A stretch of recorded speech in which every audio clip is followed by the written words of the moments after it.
So Craig Smoak, because the apple doesn't fall far from the tree, came up with this idea because we have guests who analyze, or broadcasters, writers, etc., that cover teams in the Big 12 and elsewhere around the country. But because the conference is so damn big now, it's 16, to cut it into 4 teams, 4 pods. Yesterday we did the Big 12 South, which is Oklahoma State, TCU, Tech, and Baylor. We have maybe 2 pods today, and this is the first one. Iowa State, K-State, Kansas, and West Virginia. We start with a team that's under the radar.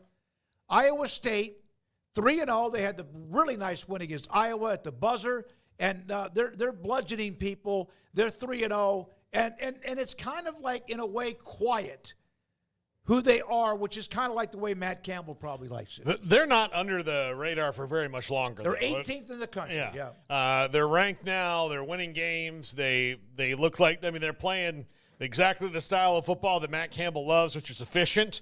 They're very efficient, and they're a team to be reckoned with here on the way out. So they're as big a contender as anybody for the Big 12 crown right now. They're guys that got a lot of playing time last year and looked better this year. They were able to keep most of the team together, add some pieces.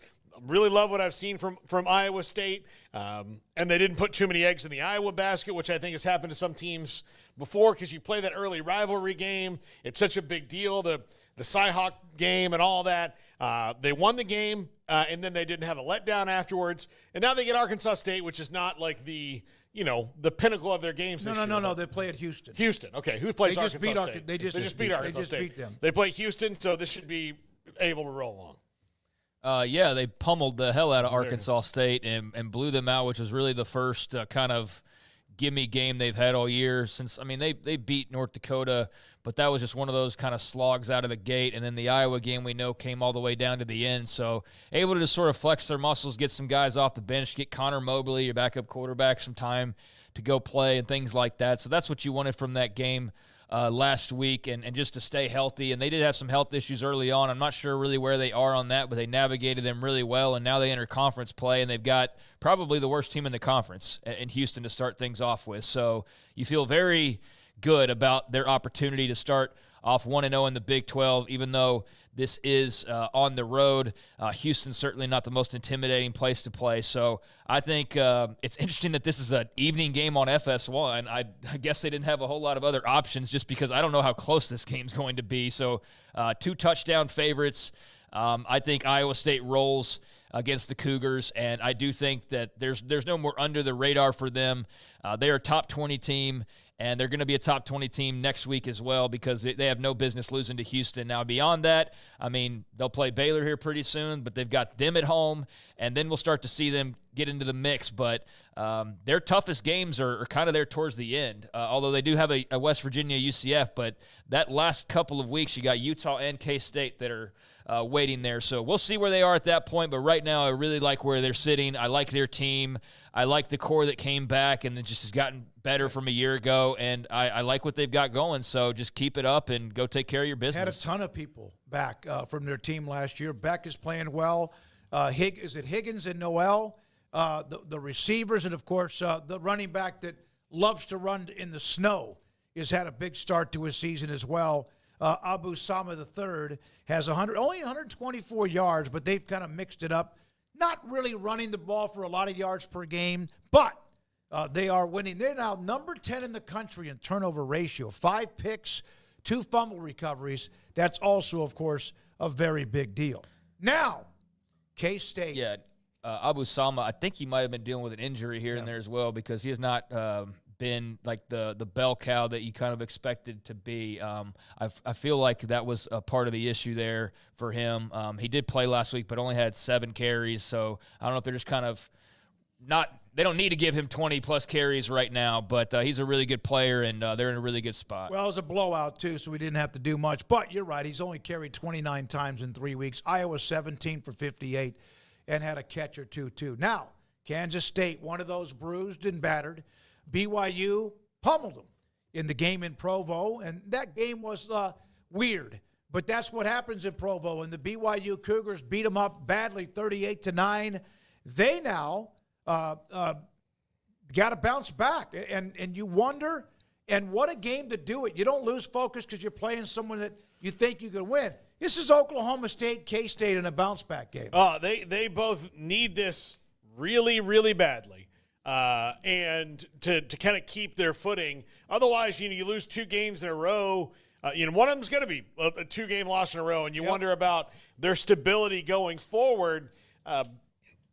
Last week's blowout to BYU notwithstanding, I still like K-State because they're at home, because they seem to have more stability, throughout the earlier games in the season, what they've got going on, although that Tulane game was nip-tuck for most of it, if not all of it, there. But Tulane's good. And Oklahoma State just has not looked like they did a year ago at all to me this year. I've watched 3 of their 4 games, and in those 3, they just this is not a team that's running with Ollie Gordon. The offensive line's underperformed, and they're especially last week. Okay, Ollie Gordon shut down. Well, guess what? They weren't getting the ball to those really good wide receivers either. I know. You're right, and they are struggling, and so something's got to give here. Kansas State, Craig.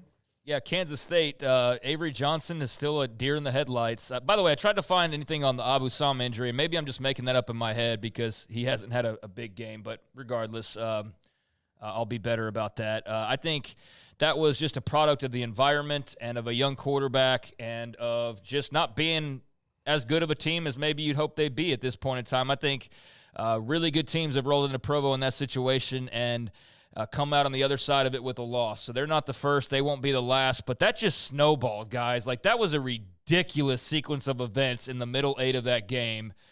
2+ minutes in the first half remaining, and then the first few minutes of the second half of, like, scoop and score touchdown, 2 interceptions, like a fumble, a punt return touch. Like, every explosive thing basically that could happen outside of a pick 6 happened in, like, 5+ minutes of that ball game right there in the middle. It was ridiculous. It went from 6-0 to like 24-6 before you could even like take a breath. It was amazing. The crowd made it more amplified, and I just don't think K-State knew how to handle that. I don't think Avery Johnson was ready for that. And obviously you have DJ Giddens had the big fumble on the scoop and score. Johnson with a couple picks. It was a nightmare. It was a nightmare. I don't think it's an indictment on Kansas State. I do think that was as much a product of the environment and also just some of the issues that you're working through right now with the young quarterback who probably was a bit overhyped. And I'll take some blame for that as well because I was super high on Avery Johnson. Still am. It's just he's not ready to be that dude yet. But games like Saturday should propel him towards being that guy eventually. He's still going to have some big performances, and they've got a lot of talent, but that was a wake-up call for this team, and a loss that wasn't entirely unexpected, but was a lot worse than you expected for sure. So they need to bounce back in a big way, and so does their opponent, so that makes for a really interesting game. I still lean Kansas State as well because this game's in Manhattan. That gives them a little bit of an edge, and I just don't think there's much that separates this team, so that tilts them a little bit in their favor for me. And I just like what they've got going. They're just very similar in just the way that they've kind of been hit or miss this year. But I lean Kansas State to bounce back from that loss last week. All right, there's Kansas State and their game and 2 teams that need to win. I got a list of the 8 teams that don't have a win, and the most must-win. We'll have that here in a second. Kansas, well, talk about somebody who needs to bounce back. They have TCU, another team on the ropes after getting drilled by SMU in a non-conference game. I just looked this up. I mentioned Iowa State's number 10 in the country in turnover ratio. Guess what Kansas is out of 133 teams? 133? 126. Yeah, they've... That's not good. Look, the best thing that's happened to Kansas this week is that a quarterback tried to shake down UNLV after he beat them. I mean, like that's like, hey, somebody thinks highly of us that we can get more money because we beat them. I mean, 4 years ago, losing to Kansas was the worst thing that could happen to anybody. So good on Lance Leipold for turning that narrative around. But right now they're 1-3. They've lost 3 close games. Baylor didn't have the killer instinct. Well, guess what? Neither does Kansas right now either. And maybe it's because of the Jeff Grimes system isn't working. Maybe it's because Jalen Daniels continues to look really rusty and does Doesn't look like the guy he was 2 years ago. Doesn't appear that they're kind of using all their weapons all the time, and they've got some. But yeah, and in particular, their defense last week against West Virginia had a lead and couldn't stop Garrett Green. So they have to do better. I don't like this game is really hard for me to pick because I really don't know who's in more of a funk right now emotionally. I mean, like if you're judging by scores, Kansas has been closer to winning in most of their games than the ones that TCU has lost. But I mean, TCU went off the rails. Yeah, they went off the rails last week. Coach went off the rails, and we'll see. This is week to week. You know, this is not like just because they got blown out one week doesn't mean it's going to happen another week. But on Kansas's part, like if they can keep it close and maybe win the game, then that's going to spark them on. But this is do or die time for both these teams. They have TCU at home, and then of course in Kansas City, and then they have Arizona State on the road. Craig? Yeah, I think there's something to be said about playing in close games. You lose by 6 points, you lose by 3 points, you lose by 4 points. There's something to be said for that, but it's been a really unimpressive close score at the end. They completely threw up on themselves last week. Jalen Daniels hasn't been anywhere close to the player that we all hoped that he would return to after most of last year being missed due to injury. Just not a guy who's in the same type of frame of mind and confidence level that he had, but I think mostly not playing in the same type of offense that made him so damn good, along with his own natural skill set. That change at OC has been as much of a problem as some people thought that it could be, including myself, maybe even more so in some cases. And then you take into account that Jalen Daniels is not quite that dude that he was a couple years ago, and that is also a product of the offensive change. And it's been ugly. It's been really ugly for them. Even with a nice run game, you got to have more than that. You can't turn the ball over constantly. And guys, Jalen Daniels hasn't thrown for more than 200 yards this year. Wow, he's not thrown for more than 200 freaking yards this year. Wow, that's nuts. So that's a stat that jumps out to you, as well as the fact that he has 4 touchdowns and 7 interceptions. So he's got to be better. Scheme or not, he has to be better. Jeff Grimes has to be better. And I think that would go a long way for Kansas. It's not all what ails them, but it is the main things that ails them right now, and certainly an area that you thought was going to be much better. Even if there was a little bit of a drop-off from Kotelnicki, you thought it would still be in much better position with all you had coming back than it is right now. So, yeah, this is a must-win for both teams. But I think it's more so of a must-win for Kansas than it is for TCU. TCU's bordering on meltdown mode as well. They had too many hits of that Hypnotoad. So they're off and they're, in danger of getting lost. But I think with Kansas, if you drop a game at home in conference and you go to 1-4, like how are you digging yourself out of that hole? Yeah. I mean, what are the reasons to believe that you're going to be able to dig yourself out of that hole? Because it's not as though TCU is some world beater. Kansas is favored in this game, last I checked. So being at home, you got to take care of your business because there's only bigger games that are awaiting you right now. If you can somehow get back on track and beat another team that's wounded, you have Arizona State on the road, and it's at Sun Devil Stadium. I love Kenny Dillingham, by the way. He's one of my new favorite guys. Yeah, I do too. I love listening to him, and it's just positivity. Is that a word? Yeah. Houston at home. So there's a chance here you could get in a run and all of a sudden you're 4-3. But then at Kansas State, home against Iowa State, at right now nationally ranked BYU, Colorado, and then Baylor.